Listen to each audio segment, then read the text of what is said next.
order could spark a major battle between the Europe and United States. Many US tech companies are already facing tax and competition issues in the US. And to discuss this further, I'm joined by tax expert Dinesh Kanabar. Hi, Mr. Kanabar. Thank you so much for joining us to talk about this. Now, what kind of an impact can we see on Apple as a fallout of this? We're already seeing the stock getting hit in trade right now.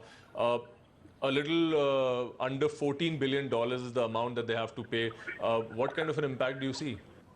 I'm not a share market expert, so I can't really comment on the impact that this would have on the Apple share price. But what this does is set up a huge new precedent. So here we have a situation where a company contracted with Ireland, EU has come back and said that the contract between Apple and Ireland is illegal and contrary to the EU directives, and therefore has called upon Apple to make a payment. And very clearly, it sort of signals a global, if I may say so, tax war, because several companies have used Ireland, parked monies out there, using Ireland for a variety of things, ranging from IPRs to aircraft leasing to you name what it. And if the EU was to hold the agreements which Ireland has entered into as being violative or illegal and call each one of them to make payments, the amount could be very, very massive. So this is just a beginning of what could be really a global tax war.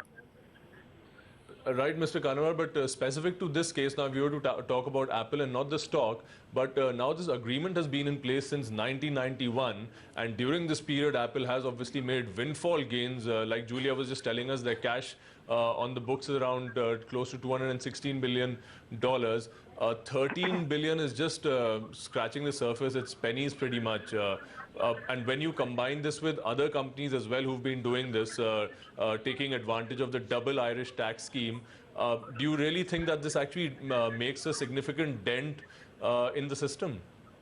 One has to really go through the EU ruling as to whether this 13 billion is the entire tax bill which Apple has to pay, or is it for a portion of the time? So that's one part. A second is that at some point of time, Apple will be remitting these monies into the USA. Today, if it is remitted into USA, there is a US tax implication out there, and there has been a suggestion that there be a lower rate of tax offered to US multinationals to get their monies back into USA at a concessional rate of tax. That is something which has been a matter of debate. There was a scheme which was introduced a few years back, which saw influx of billions of dollars into USA. And the question would be that when this money goes back to USA, are the taxes which are paid in EU offsettable or not? If they are, then it does not become an incremental cost. Otherwise, it does. So to answer your question specifically, two parts: whether this 13 billion euros exonerates Apple from everything remains to be seen, number one. And number two, how do you apply this to the monies which are held back by other multinationals would be really another different impact altogether. I wouldn't call this pennies just by comparing 13 billion to the 200 billion which is lying in Ireland.